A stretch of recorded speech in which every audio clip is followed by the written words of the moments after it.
মেয়ে হয়ে যখন জন্মেছে রান্না-বান্না, কাজকর্ম সবকিছুই তো করতে হবে। তবে এর মধ্যে একদিন ছুটি পেলে খুবই ভালো লাগে। হ্যালো এভরিওয়ান, আসসালামু আলাইকুম। কেমন আছেন? আশা করি সবাই ভালো আছেন, সুস্থ আছেন। আলহামদুলিল্লাহ আমিও ভীষণ ভালো আছি। এই তো প্রতিদিনের মতো আবারও একটা ডেইলি ব্লগ নিয়ে চলে আসছি। আশা করি সবারই ভালো লাগবে। যদি আমার এই ডেইলি ব্লগগুলো ভালো লাগে তাহলে অবশ্যই কিন্তু চ্যানেলটাকে সাবস্ক্রাইব করে আমার সঙ্গে থাকতে হবে।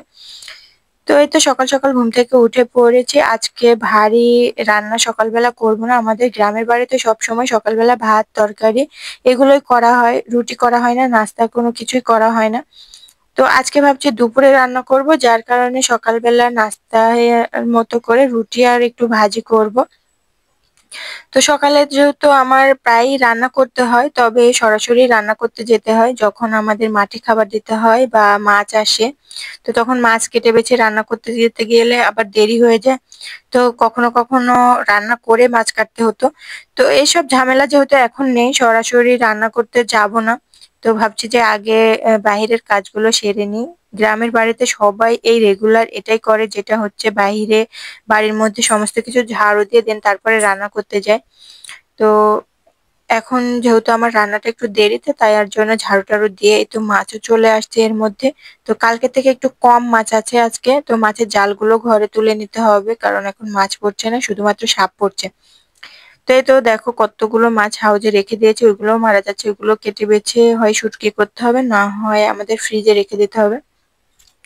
তো আমার কাজকর্ম মোটামুটি শেষ। আমি রান্না করতে যাব, এর মধ্যে শাশুড়ি মা ডেকেছে, তো তাকে একটু কাজে হেল্প করতে হবে। তো এখানে পাতি হাঁসগুলো ছেড়ে দেওয়া হলো, আরো হাঁস ধরতে হবে। তো এদেরকে আগে ছেড়ে দেওয়া হলো, তো ওরা তো খেলোই না। ধান দেওয়া হয়েছিল, ভাত দেওয়া হয়েছিল। তো এই তো পিছনেই পুকুর, পুকুরে চলে গেল। আর এখন হচ্ছে রং দিতে হবে গায়ে। এটা হচ্ছে যে দুদিন আগে আপনাদের সঙ্গে শেয়ার করেছি যে আমরা চীনা হাঁস কিনেছি দুটো। নর যেহেতু আমাদের বাড়িতে আছে, তো মেরি হাঁস কিনতে হবে। তো মেরি হাঁস যেহেতু দুটো কেনা হয়েছে, তো ও দুটো ১৩০০ টাকা দিয়ে কেনা হয়েছে। এর কিন্তু অনেক দাম। কেজি হিসেবে করে বিক্রি করা হয় ৪০০ টাকা কেজি। তো আমরা জোড়া হিসেবে কিনেছি ১৩০০ টাকা দিয়ে। তো দুদিন ধরে ঘরে ধরে রাখা হয়েছে। আজকে পুকুরে ছেড়ে দিতে হবে, যার কারণে আমরা গায়ে একটু রং মাখিয়ে দেবো। তো রংটা ভিজে নিয়েছে। তো তার আগে একটা মোরগ ধরে নেব, কারণ ওই চীনা হাঁস ধরতে গেলে মোরগ বের হয়ে যাবে। তো মোরগটা আগে ধরে নেব। আপনারা অনেকে জানেন যে আমি ৮ কেজি ওজনের ওল তোলা হয়েছে, তো ৪ কেজি বিক্রি করে ফেলা হয়েছে। অত তো আর খেতে পারবো না। তো কিছুটা রেখে দেওয়া হয়েছে, ওর মধ্যে ভর্তা করে খেয়েছি, রান্না করেও খেয়েছি, আর কিছুটা আছে। তো আমাদের সবারই পছন্দ যে ওল দিয়ে মুরগির গোশ খাওয়ার। তো এই মোরগটা ধরতেই পারছিলাম না, তো আজকে ধরে নিলাম। তো ওটা রেখে দেবো, দুপুরে রান্না করব। ওই জন্য বললাম যে দুপুরে রান্না করব আজকে মোরগটা দিয়ে আর ওল দিয়ে। তো এখন তো কেটে বেছে রান্না করতে অনেক সময় লেগে যাবে, তাই দুপুরে রান্না করব। আর ওই রান্নাটা আমি অন্য কোনো ব্লগে শেয়ার করব, এই ব্লগে শেয়ার করছি না মোরগটা কিভাবে রান্না করছে। তো এর মধ্যে দেখো একটা চীনা হাঁস ধরে নিয়েছি, দুটো আছে। তো এর মধ্যে একটা ধরে রং দেওয়া হয়েছে, আর একটা ধরে রং দিয়ে দিচ্ছি। ওদেরকে আজকে পুকুরে ছেড়ে দেবো। বিকেলে হয়তো কষ্টই করতে হবে এদেরকে তুলতে গিয়ে, কারণ ওরা বাড়ি চেনে না। তো ২-৩ দিন নতুন কোনো হাঁস কিনলে একটু কষ্টই করতে হয়। আর পুকুর ভরা পানি তো, এখন রিস্ক এই হাঁস কিনে বাড়িতে নিয়ে আসা। তারপরে দেখি বিকেলে কি কষ্ট করতে হয় কি না হয়। যাই হোক, দুটো রঙই দেওয়া হয়ে গেছে, এখন এদেরকে ছেড়ে দিব। আর একটা হাঁস তো খেয়ে নেওয়ার চিন্তা ছিল, কিন্তু এদেরকে বাড়ি চেনানোর জন্য আর খেতে পারিনি। তো একটাকে খেয়ে নেবো। আর এই তো মোরগটা নিয়ে এসে এখানে খাঁচাতে বন্দি করে রাখলাম। একটু পরে রান্না শেষ করে তারপরে ওকে জবাই করে কেটে বেছে নিব। তো তার আগে রান্না করতে চলে আসছে, রুটি করব সকাল সকাল। আর আমাদের যে বাড়িতে হুজুরটা, ছোট্ট হুজুর খেতে আসে, ও আমার দেবর হয়। তো ওকে যেহেতু খেতে আসে, ও রুটি খেতে পারে না। তো ভাত দেখলাম একটু আছে, তো যার জন্য চিন্তা করলাম যে রুটি করি, সবাই রুটি খাবে। ও একলা মানুষ, তো যে ভাত আছে সেটা ও খেয়ে নিতে পারবে। যদিও বাসি ভাত, তবে সুন্দর আছে, ফ্রিজে রাখা হয়েছিল। তো এই তো রুটিও খাই, তবে খুব একটা খেতে পারে না, একটা কোনো রকম খাই, তারপরে ভাত খাই এক্সট্রা করে। তো এই তো হয়ে যায়, ছোট বাচ্চা তো। তো ভাতটা দেখে ভাবছি যে রুটি করি। সকাল সকাল ভাত করলে তো, এখন ভাত করলে আবার দুপুরে রান্না করা অনেক ঝামেলা হয়ে যায়, ভাত থেকে যায়। তো আর তখন বাসি ভাত কেউ খেতে চায় না।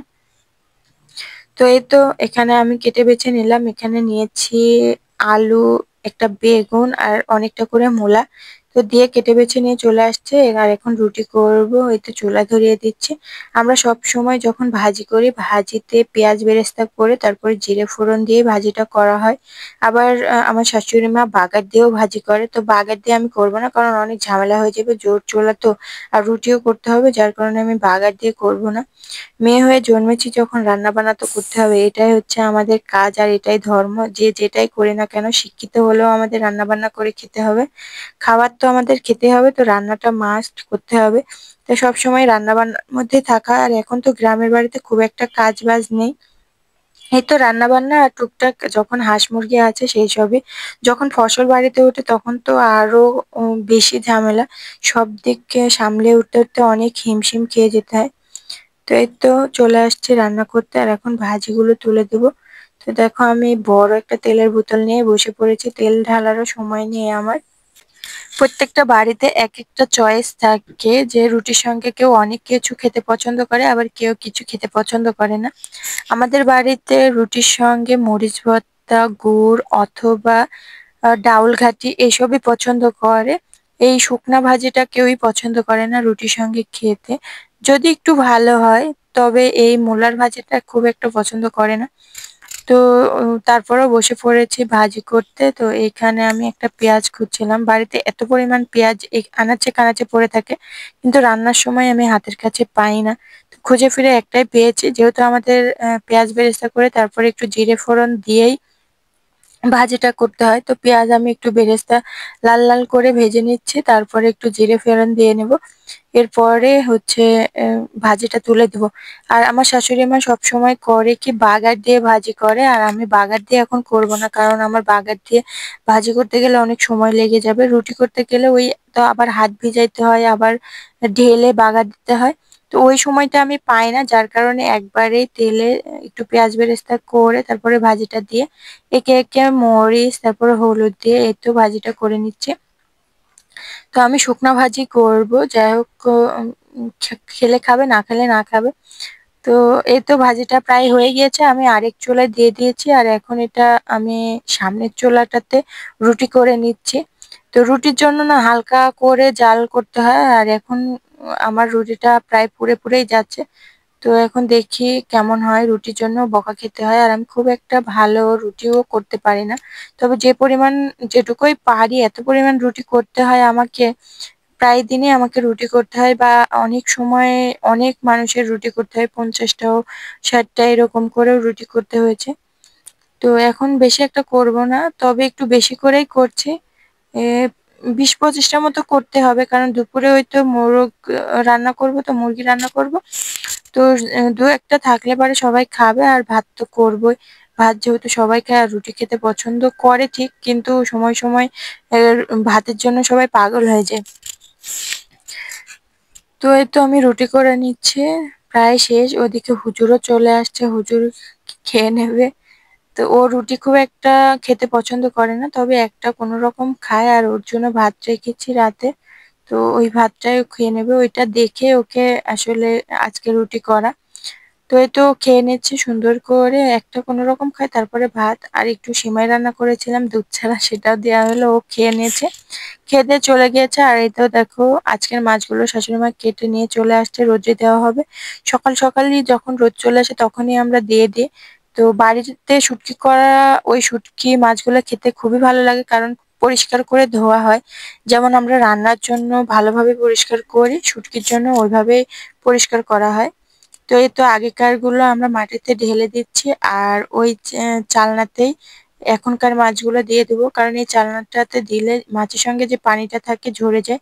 পরে একটা স্টিলের যে উম, খাঁচা আছে, ওটাতে ঢেলে দিলে স্টিলটা একটু গরম হয়ে যায়, তো মাছটা শুকায় ভালো। তো এখন কাঁচা অবস্থায় দিলে, পানি পানি দিলে পারে ওটা শুকাইতে দেরি হয়। তো অনেকটা দেরি হয়ে যায় শুকাইতে। তো দিনে প্রায় একদিনেই শুকিয়েই যায়। তো এই তো রোদ্রে দেওয়া হয়ে গিয়েছে, আর এখানে আমি একটু এই ঘুঁটেগুলো ঘরে তুলে নিচ্ছি, কারণ হালকা হালকা মেঘ মেঘ দেখতে পাচ্ছি।